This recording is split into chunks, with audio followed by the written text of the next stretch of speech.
xantu maxay tahay markaasuu ugu jawaabay dikraka akhaaka bimaa yakrah waa walaalka oo aad ku sheegto wuxuu karahsanaayo walaalka oo aad ku dhahda hadal uu nacaayo waa walaalka inaad ku dhahdo wax qaab daran saa darteed waa walaalka oo aad ku sheegto waxaan daayiq markaa u ahayn iyo wax markaa uu nacaayo saxaabadu waxay dhaheen rasuulkii allow waxa aan walaalkay ama walaashay ku sheegayo hadday ku sugan yihiin ka waran rasuulku wuxuu yidhi waad xamatay sala allahu calayhi wasalam haddaysan ku sugnayn ka waran waad ku been abuuratay waa buhtaan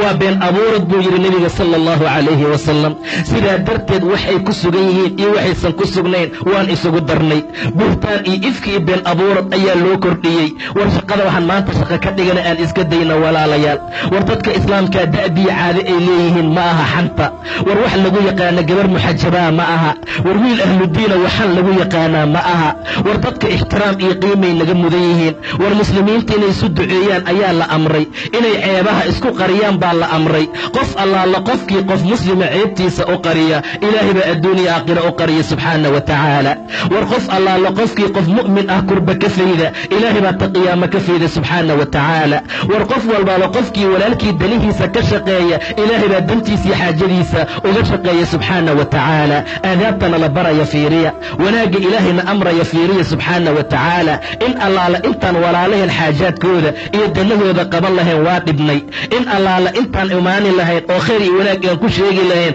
waan xamanaynaa in allaala intaan khayrkii wanaagga isu dardaarmi lahayn shartii xumaantaan isu dardaarmaynaa rasuulku haddaysan ku sugnayn waxaad ku sheegaysa waad ku been abuuratay buu yidhi waxaad la timid iftaro waxaad la timid buhtaan sidaa darteed dadka xaaladoodu ay sidaa tahay cadaab buu ilaahay u ballanqaaday waaladiina yu'duuna almu'miniina waalmu'minaat bigayri ma iktasabuu faqad ixtamaluu buhtaanan wa ifman mubiinan been abuurad bay xambaarteen buu yidhi ilaahay waxay ambaarteen oo ay qaateen been abuurad iyo dembi cadiim ah war dadkii muslimiinta ahow dadaala war khayrka iyo wanaagga badiya ilaahayna in badan ka caabuda oo khayrkii wanaagga ku dadaala rasuulka abaadar ayuu la hadlay markaasuu yaa abaadar iyaaka waalghiiba xantaan kaaga digaya waxyaabo fara badan baa la amray waxaa ka mid ahaa kiibada inuu iska ilaaliyo waayo way ka adag tahay zinada way ka dembi adag tahay sababtu waxay tahay buu yidhi nebiga axadka marka uu zinaysto uu rabbi u tooba keeno ilaahay toobada wuu ka aqbali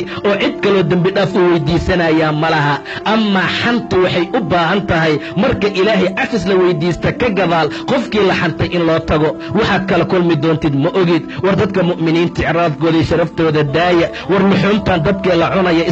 iska dhaafno war waxaan maantaan caadada ka dhiganay aan iska dayno war waxaan maanta carabkeenna ku fududaaday aan iska ilaalino wallaahi in badan waxay dadka cadaabka ku galaan waa carabka waxa cadaabka lagu mutaysta waa carabka subax walba xibnaha ayagoo khushuucsan yay hoos imaanayaan carabka markaasay leeyihiin ittaqillaah war carabow ilaahay nooga baq